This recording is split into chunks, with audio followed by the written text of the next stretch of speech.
If you were anything like me as a kid, you grew up playing some pretty weird games on your DS. From Order Up the Skater Cat, the DS had some pretty interesting titles. One of the most prominent though for me had to be Style Savvy. As a girl growing up in the early 2010s, Style Savvy was the must-have game. So when Fashion Dreamer got announced a couple months back, I can't even begin to describe how excited I was. This game is from the same creators as Style Savvy, so it has to be good, right? Before we get into the review, I just wanted to make a little disclaimer. Fashion Dreamer was never marketed to be part of the Style Savvy series, so because of that, I'm not going to be comparing it to the old games at all in this video. But if that is something you guys want to see, feel free to comment down below and I'll make another video in the future.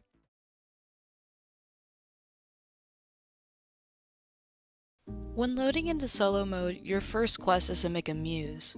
In this game, Muses are the game's version of avatars, which you can swap out at any time. You also notably are able to choose between a masculine and feminine preset, which isn't common for fashion-based games, as they're normally marketed towards a female audience.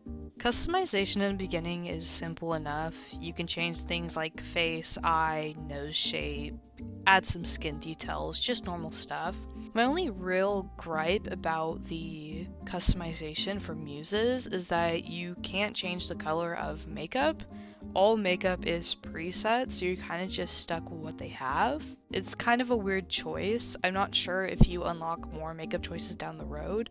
I'm hoping you do, but I'm not entirely sure.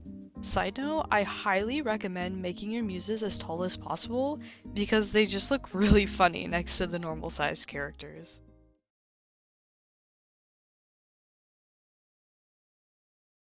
In very simple terms, Eve is just the Fashion Dreamer world. I'm gonna give you a rundown of everything you can do in the world of Eve. Really, any character you see in this game, you can click on and view their outfit. While viewing their outfit, you can choose to either like their full outfit or just one piece of clothing. In doing this, you'll receive whatever you liked and it'll go to your inventory.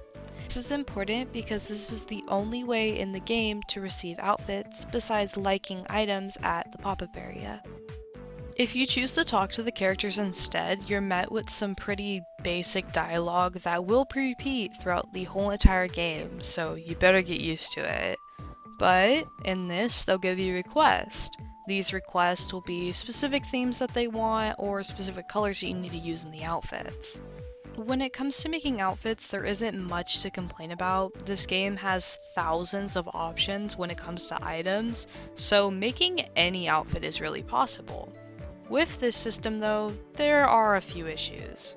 Tagging system, for example, is very lacking. You're able to filter out whether you're seeing shirts, shoes, outerwear, etc., but there's no way to filter different types of clothing themes.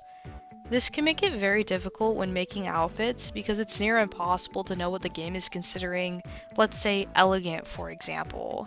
Some may praise this feature though, as it does force you to pay attention to what you're actually putting on the Muses. Within Eve, you're also able to create your own pieces of clothing. Well, kind of. You're really just changing the colors, but it's still cool to be able to tweak clothing designs which are already in the game. If you're playing online, other users can also use your clothing, and you might even get on the leaderboard in the pop-up area. When I use this feature, I found myself mainly making clothing I would use for my own Muse, but it is helpful if someone's asking for a certain article of clothing that you just don't have. Moving on to the salon area, the main feature here is the photo egg. The photo egg allows you to take pictures of your Muse with cool poses and backgrounds. You can also use props which you purchase from the vending machines, which can be found all over Eve. Along with the photo egg, you can also take pictures using the drone, which allows for more interesting angles and the ability to capture characters which you have recently dressed up. There are also a few short mini games you can play, the most prominent one being Bingo. After dressing up a character, you may get bingo tickets, which you can then use to pull numbers in the bingo machine. This really only rewards you with E-points, which are used for creating items. Due to this, I didn't really find myself playing bingo often. The other minigame is the Gacha machine, which uses the alternate tickets characters can give you after you make them outfits. The gacha machine will give you random outfits depending on which one you are using, which the different cocoons have different gacha machines. I already know someone's gonna diss me for how I'm pronouncing this, but the cocoons are the game's version of subworlds. To be completely honest, they don't change anything about the gameplay. They add some new items in the gacha machines, some new backgrounds in the photo egg, and the environments are kind of fun, but that's really it. The last thing I noticed that you can do while playing is the showrooms. Showrooms are practically little display rooms where you can put furniture and clothes, and any clothes that are in there, other people can like and receive for themselves.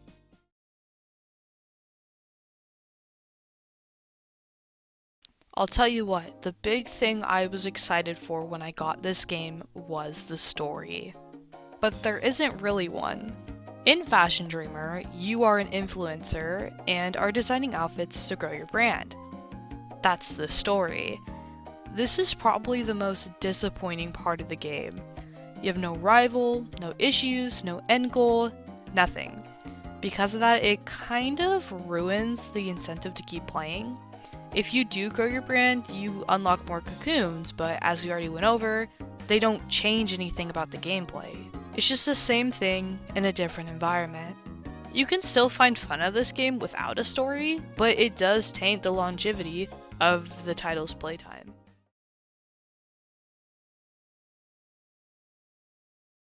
The moment we've all been waiting for, my final thoughts. Fashion Dreamer is far from a perfect game, and it lacks a lot of content I can't help but wish was there. When games release and are missing content, the creators of the game normally make it very clear that the missing content will come sometime after launch. Good examples of this are Switch Sports with no golf at release, and Animal Crossing with a lack of furniture, events, etc. As of right now though, this is the game with no announcements of updates coming in the future. With a hefty price tag of $50, I honestly wouldn't say this game is worth it. Do I think the game's bad? No, not at all. I definitely think that this is a cool little game and it's fun to make outfits in, but $50 is a lot to ask for when there's really not a lot to do. Based on everything I've said, if this game does seem like something you'd like, I recommend getting it on sale to get your money's worth, or even purchasing one of the many other fashion games out there that might do this genre just a little better. This is definitely no style savvy, but Fashion Dreamer looks 100% better than most style savvy games. Hey guys, Postmoon here. This is my first video ever after rebranding away from Royal High content, and I plan to make more review videos in the future like this. So if you want to help me grow my little channel, feel free to subscribe, leave a comment, or even just like this video. Anything helps. That's all I have for today. Goodbye, my stars.